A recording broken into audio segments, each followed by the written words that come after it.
네, 반갑습니다. 상황 판단을 담당하고 있는 박어령 강사입니다. 안녕하세요. 네, 조금 전에 5급 공채와 관련돼서도 말씀을 드렸었는데 제가 생각해보니 5급 공채 설명을 드릴 때는 너무 스피디하게 말씀을 드린 것 같았습니다. 그래서 지금 현재 외교관 후보자 설명의 타임에는 조금 천천히 말씀을 드리도록 하겠습니다. 일단 여러분들 PSET 시험, PSAT라는 과목 자체, 이 시험 자체가 어떤 시험인지 모르고 오신 분들이 아마 대부분이실 겁니다. PSAT 시험이라는 것은 어떤 것인가? 일반적으로 여러분들이 노무사 아니면 사법시험 같은 경우 지식적인 부분을 하나씩 누적해 나가셔서 그 지식과 관련된 테스트를 한다고 보시면 될 것인데, 이 PSAT라는 것은 유사시험인 LEET, 리트 시험과 마찬가지로 적격성을 묻는 시험이기 때문에 단순히 지식을 누적한다고 해서 그 시험에서 좋은 결과를 얻을 수는 없습니다. 그렇기 때문에 실제로 시험에서 요구하는 것, 그리고 여러분들이 그 요구 상황에 맞춰서 준비를 해 나가셔야 될 것은 일정한 사고력입니다. 사고력.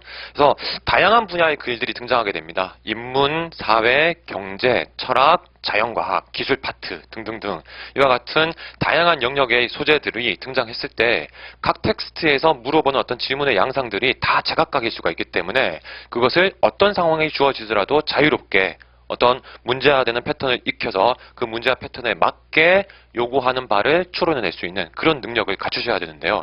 이것이 실제로 개인적으로 편차가 상당히 큰 편입니다.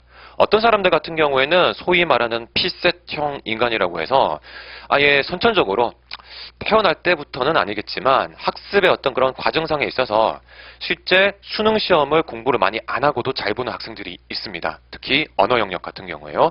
그와 같은 케이스처럼 피셋 시험에서도 기출문제 몇 번 정도만 풀어보고도 시험장 가셔서 곧장 고득점 받는 분들이 계십니다. 근데 그런 분들 같은 경우에는 사고의 어떤 유형 자체가 원체 평소부터 훈련이 그렇게 되어 있으시기 때문에 그와 같은 결과가 나오는 것이고, 대부분의 99%에 가까운 분들 같은 경우에는 일단 피셋 시험이 어떤 형태의 시험인가를 실제로 모르시는 분들이 많으시고, 그리고 실제로 문제를 접하셨을 때 좀 난감해하는 분들이 많으십니다. 그래서 여러분들께 제가 말씀드리려는 것은 일단 피셋 시험이라는 것은 지식 누적형 시험이 아니라는 것을 확실하게 인지를 해 두셔야 되고요.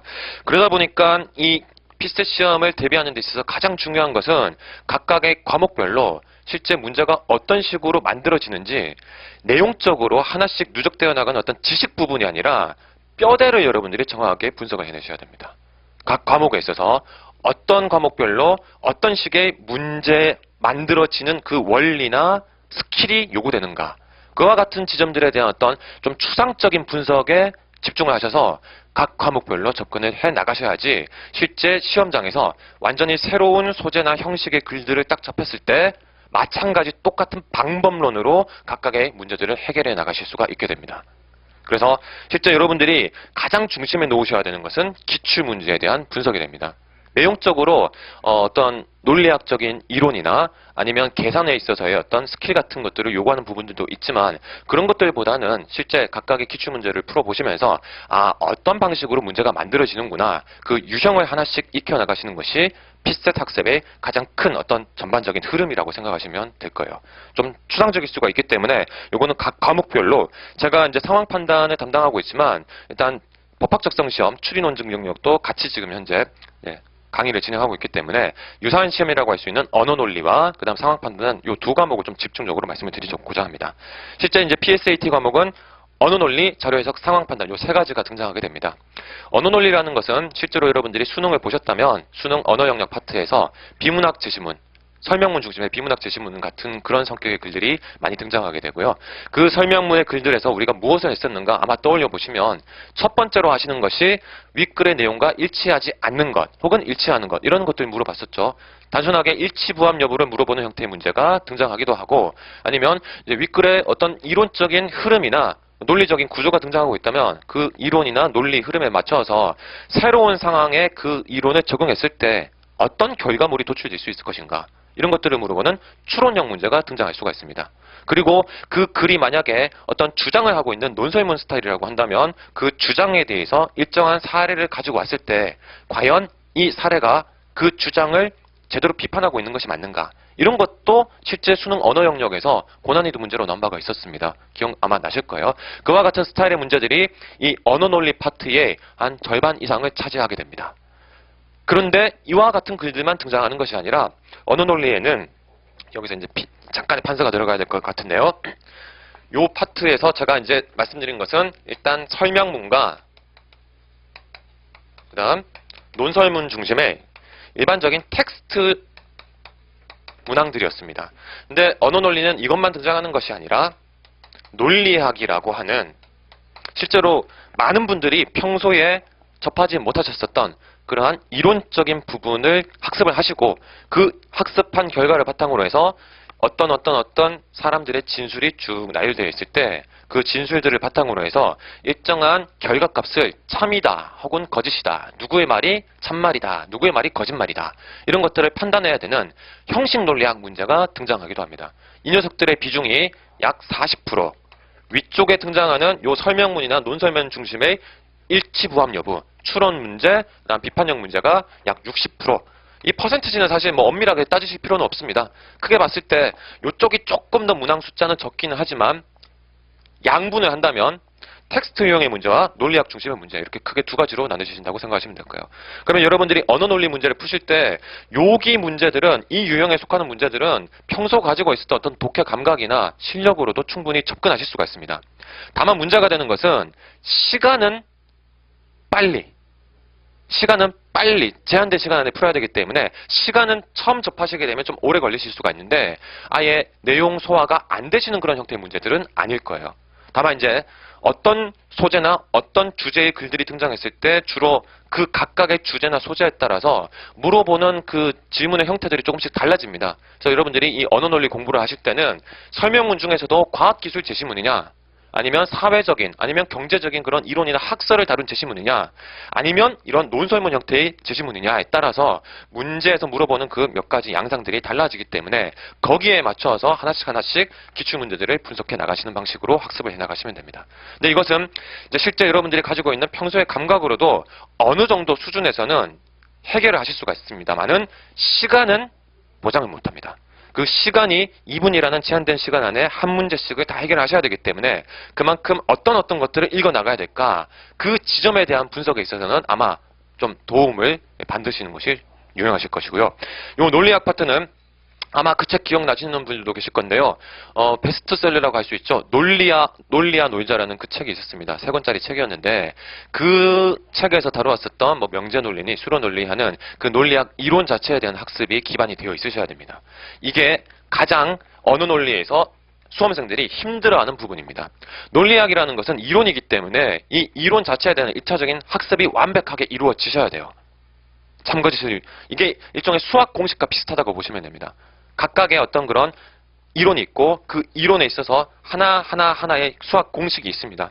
그 공식을 다 암기하신 상태에서 문제 사례에 적용하는 그런 스타일의 이 유형들이다 보니까 얘는 어쩔 수 없이 이론적인 그런 요소가 강하다고 보셔야 되고, 이 논리학은 독학으로 정리하시기에는 상당히 힘듭니다. 그래서 가장 효율적으로 여러분들이 2차 시험까지 같이 대비를 하셔야 되기 때문에 1차의 비중이 상대적으로 소홀해질 수밖에 없는데, 적어질 수밖에 없는데, 그 시간 분배 아니면 효과적인 학습에 있어서는 적어도 요 논리학과 관련된 그 다음에 각각의 설명문이나 논설문을 어떤 방식으로 읽어 나가실까에 대한 그 기본적인 체계, 가장 첫 번째 체계를 잡는 데 있어서는 독학보다는 시간 대비 효율성으로 따지면 그래도 언제 강의를 들으시다든가, 아니면 양질의 교재를 도움을 얻으신다든가, 아니면 선배로부터의 조언을 얻는다든가, 좀 누군가로부터의 도움을 얻으시는 것이 효과적인 학습 방법이 되실 수가 있습니다.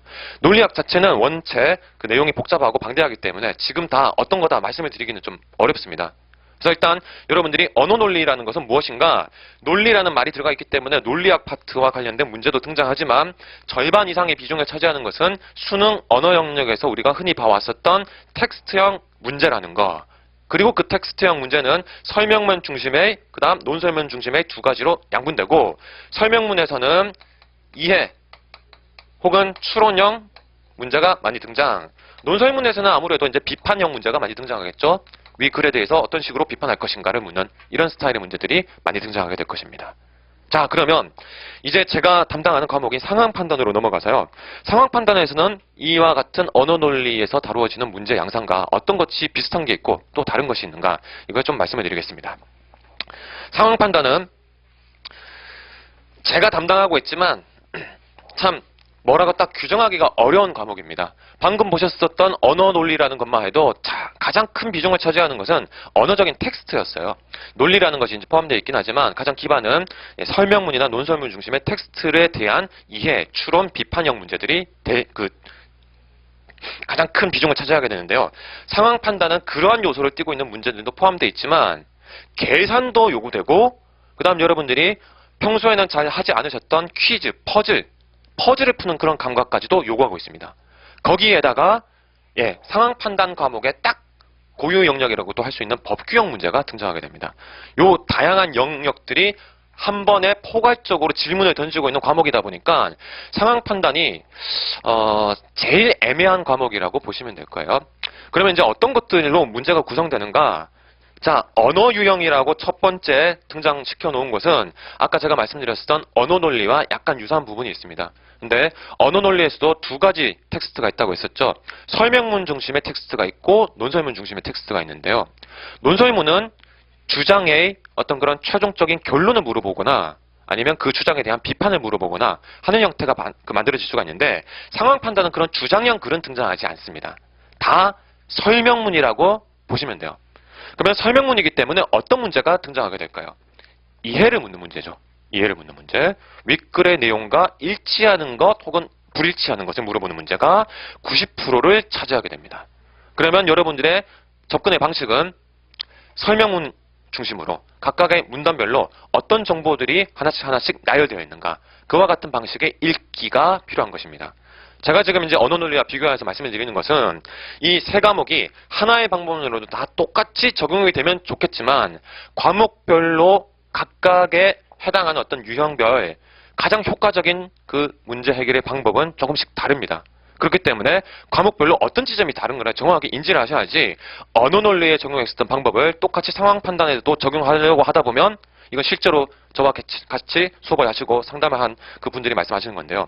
선생님, 언어 논리에서 읽기의 방법론을 상황 판단에 적용했더니 안 돼요. 왜 그럴까요? 당연하죠. 여기에서 각각의 글들, 각각의 텍스트에서 물어보는 그 양상이 다른데 지금 수험생께서는 그것을 똑같이 적용하고 계시기 때문에 제대로 안 되시는 겁니다. 이렇게 설명을 드립니다. 그러면 어떤 점에서 다른가?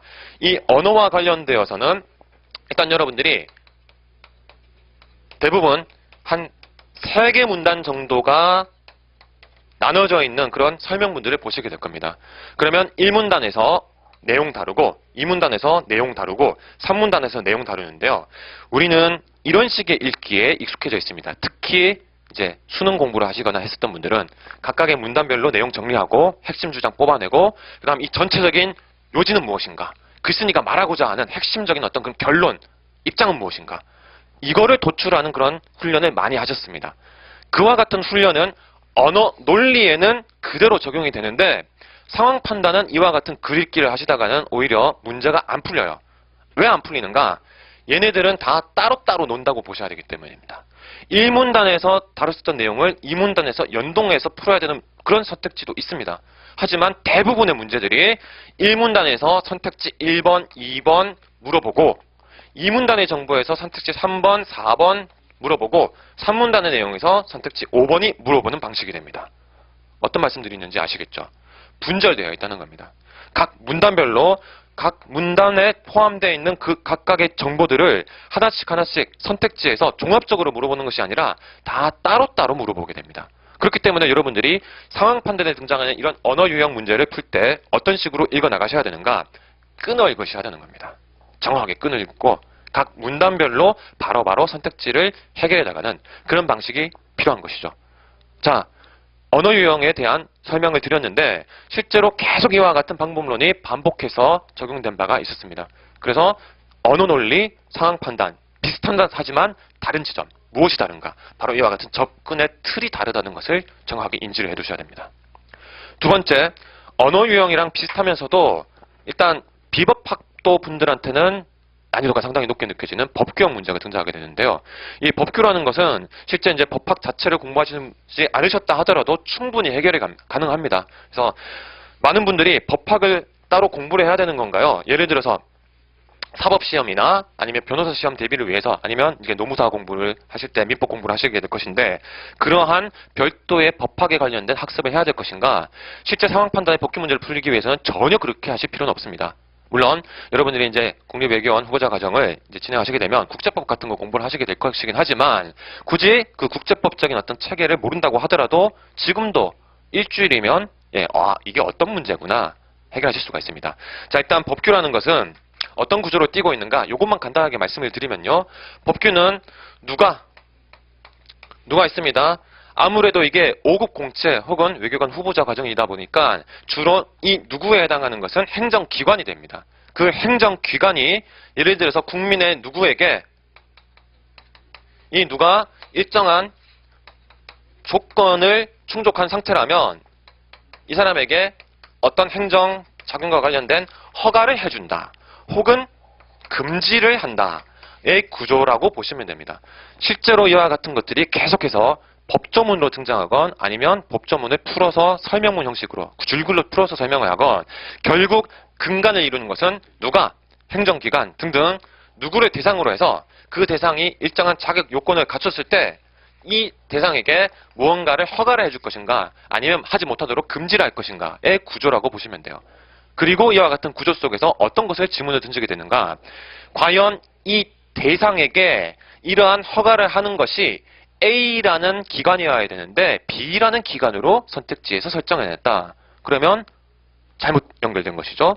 자, 기관은 A라는 기관으로 제대로 설정이 되어 있습니다. 그 다음 대상도 어떤 인물들에게 허가를 혹은 금지를 한다. 그 대상 범위도 정확하게 설정해놨어요.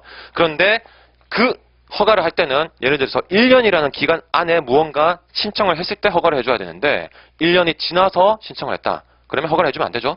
그렇죠? 그런데 선택지를 봤더니 어떤 시점으로부터 1년이 지났습니다. 선택지의 진술은 허가해준다 라고 되어 있어요. 잘못된 것이죠. 이런 지점들을 물어본다는 겁니다.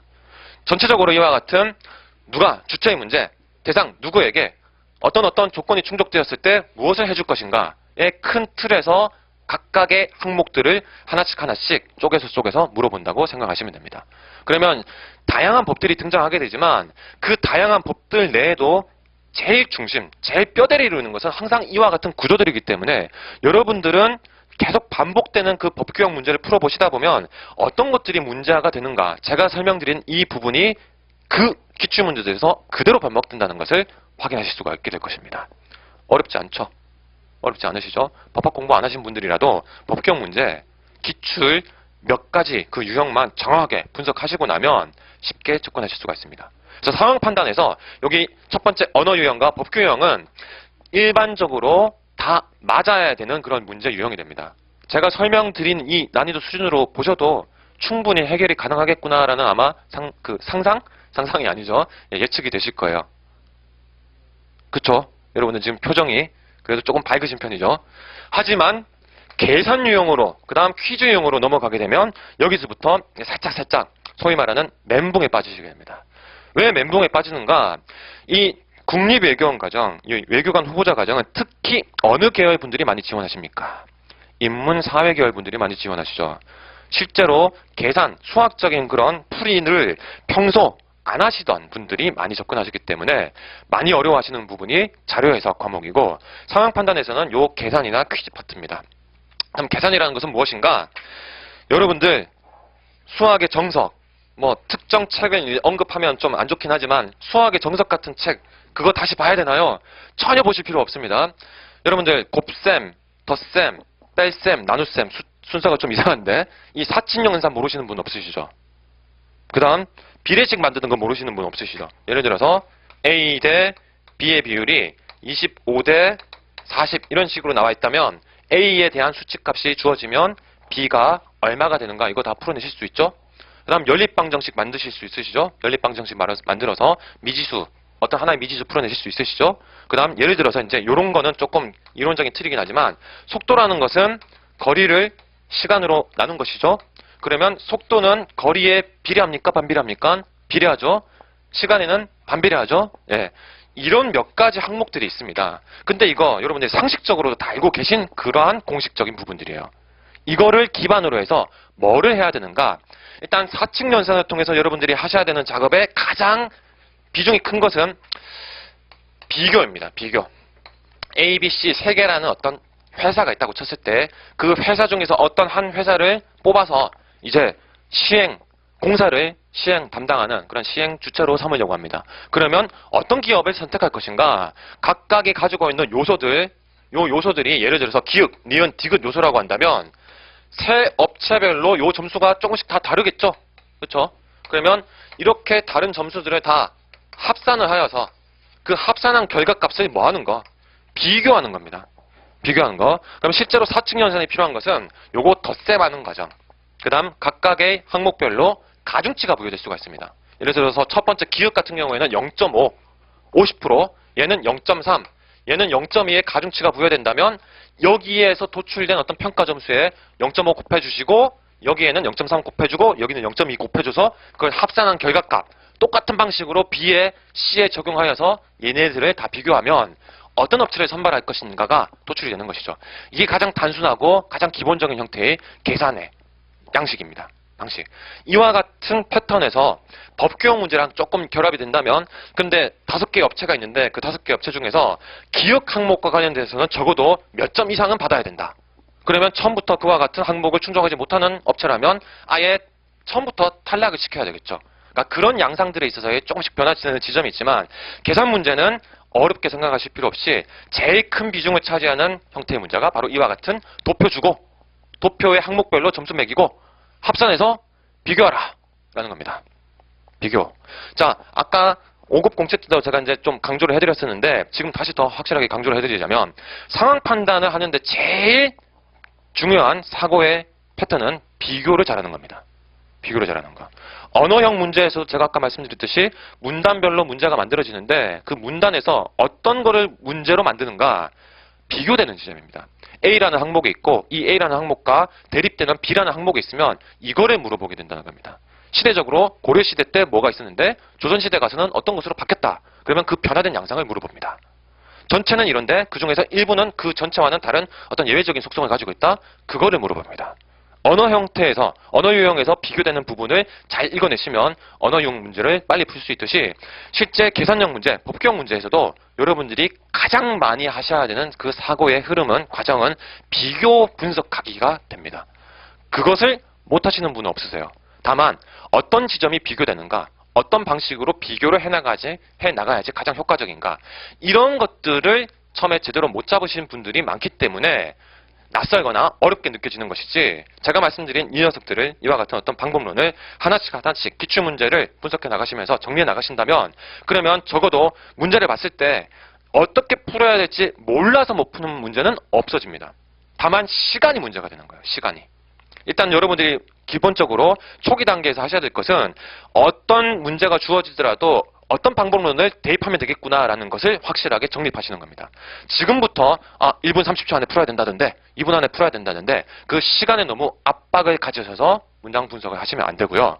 어디까지나 각 유형별로 언어 유형에서는 어떤 방법론, 법규 유형에서 내가 봐야 되는 가장 핵심이 무엇이었지, 계산 유형에서는 어떤 틀을 가지고 있어야 되는 것이지, 이런 것들을 확실하게 정형화시키는 작업을 하셔야 됩니다. 그리고 나서 이와 같은 것들이 딱 잡히신 이후에는 다시 한번 기출문제를 빠르게 훑어보시고 그 다음 모의고사 문제를 쭉 풀어보시면서 실전적인 감각을 그때 길러주시면 돼요. 제일 중요한 것은 다시 한번 강조드리지만 기출문제입니다.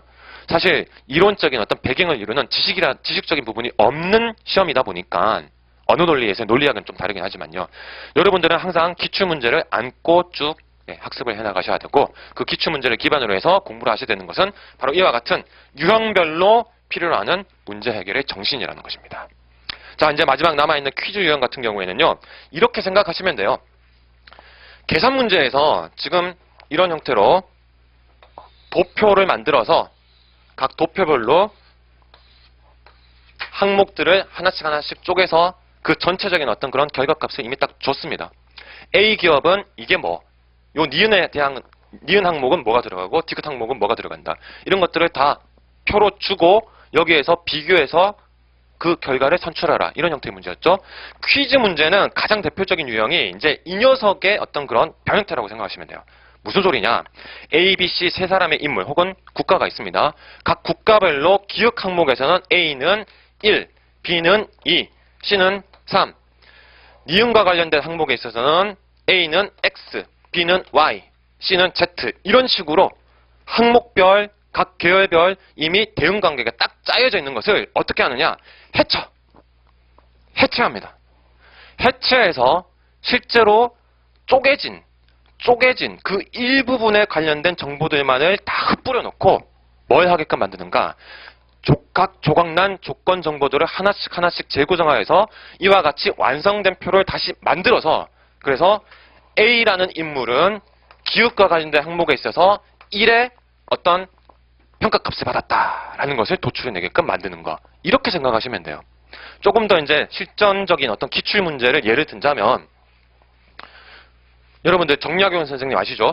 정약용 선생님께서 이제 화성의 축조와 관련된, 수원에 있는 화성의 축조와 관련된 어떤 그런 지침서를 쓰신 바가 있으셨습니다. 그래서 그 화성 성역 의계 혹은 성화주략이라는 책이 등장하는데, 거기에 따르면 5명의 인물이 등장합니다. 1, 2, 3, 4, 5 5명의 인물이 등장하고, 이 인물들의 이름이 예를 들어서 지금으로 치면 되게 좀 웃긴 게 있습니다. 작은 놈, 좀새, 그 다음 뭐 상득이 등등등, 이런 식으로 5명의 인물들 이름, 그 다음 직업, 이 사람들의 직업이 대장장이도 있고 목수도 있고 미장공도 있고 뭐 이런 형태입니다. 자, 각각의 성씨가 또 있습니다. 이씨냐, 김씨냐, 박씨냐, 아니면 윤씨냐. 결과적으로는 여러분들이 이와 같이 하나씩 대응이 연결되어 있는 그 표를 만드시는 게 목적인데, 실제 문제는 이 표를 찾아 나가시게끔 여러분들이 하나씩 조건들을 재구성하여서 이 표를 만드시게끔 그 문항들이 설정이 되어 있습니다. 이와 같은 방식으로 이 퀴즈 문제들을 해결해 나가시면 되는 것이고요. 일단 퀴즈와 관련되어서는 원체 그 세부 유형이 좀 크게 차이가 나기 때문에 가장 대표적이고 가장 비중이 높은 이와 같은 대응, 연결하기형 그런 패턴에 대해서만 말씀을 드렸습니다. 그래서 제가 이제 다시 마무리 지어서 말씀을 드리고 싶은 것은, 상황 판단이든 언어 논리건 그 다음 이제 자료 해석이건, 여러분들이 앞으로 공부를 하실 때 학습의 방향은 단순히 기출 문제를 1년, 2년치, 3년치, 4년치 이렇게 순차적으로 풀어 나가시는 것이 아니라 각 과목별로 어떤 것들이 주로 문제로 만들어지는가, 문제와 지점을 정확하게 익히시는 것에 초점을 맞추는 형태로 학습을 해나가셔야 되고, 상황 판단과 관련되어서는 크게 4가지 유형으로 나누어서 각 유형별로 어떤 것들이 구체적인 문제로서 만들어지는가, 혹은 문제를 풀기 위해서 어떤 관점, 사고를 가장 중심적으로 놓고 가셔야 되는가에 대해서 말씀을 드렸습니다. 이것은 앞으로 여러분들이 향후 내년도 필수 시험 직전까지 계속해서 끌고 가셔야 될 어떤 그런 사고의 가장 핵심 코어라고 생각하시고, 유형별 분석이 정확하게 이루어지는 것, 이게 이 적성시험의 가장 근간을, 여러분들이 고득점 획득을 위한 가장 기본이 된다고 생각하시기 바랍니다. 그래서 일단은 기출문제를 푸실 때 어떤 방식으로 접근해 나가셔야 되는지 중심으로 말씀을 드렸습니다. 자, 상황 판단, 그 다음 언어 논리 등에 대해서 이 정도로 설명드리는 것으로 저의 설명은 마무리를 짓겠습니다. 앞으로 열심히 공부해 나가시기 바랍니다. 감사합니다.